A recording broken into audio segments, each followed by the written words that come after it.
बायकोच्या ह्या चुकीमुळे घरामध्ये दारिद्र्य येऊ शकतं, गरिबी येऊ शकते, तुमच्या घरामध्ये नकारात्मकता वाढू शकते.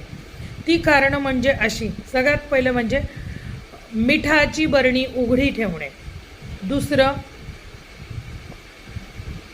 आळशीपणा करणे, दुपारी झोपणे, तिसरं दरवाजामध्ये जो काही आपला मुख्य दरवाजा आहे त्याच्या जवळच कचऱ्याचा डबा ठेवणे, बऱ्याचदा तो उघडा ठेवणे ते तर सगळ्यात मोठी चूक.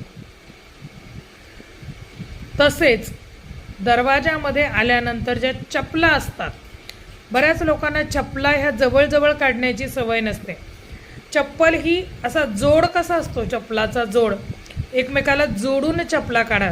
लोकांचं बघा तुम्ही, एक चप्पल इकडे काढतात, दुसरी चप्पल तिकडे काढतात आणि मग जातात. ही मोठी चूक आहे. त्याने घरामध्ये अलक्ष्मी येते.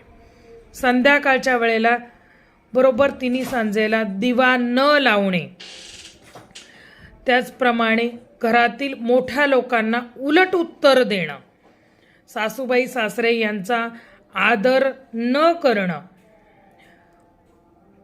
दुसरी अजून एक गोष्ट, स्वयंपाकघरामध्ये रात्रीची भांडी खरकटी ठेवून तसंच झोपणं, किचन ओट्यावरती सतत पसारा आणि घाण असणं.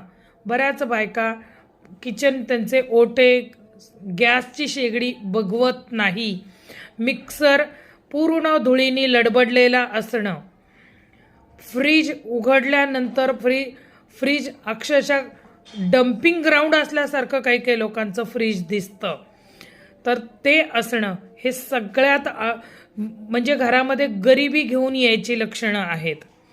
आणि सगळ्यात महत्त्वाची गोष्ट म्हणजे पारोशाने स्वयंपाक करणं, रोजचा स्वयंपाक. कधीतरी तुम्हाला गडबड आहे मग तुम्ही केली, मान्य आहे, पण काही काही बायका रोजच सगळा स्वयंपाक झाला की मग निवांत आंघोळ करतात. अतिशय चुकीची गोष्ट आहे ही घरामध्ये दारिद्र्य आणते, अलक्ष्मी आणते, म्हणजेच गरिबी घरामध्ये घेऊन येते. तर ह्या गोष्टी तुमच्या घरात पण होतात का? जरा कमेंट बॉक्समध्ये मला जरूर कळवा. जय भवानी, जय जगदंबा.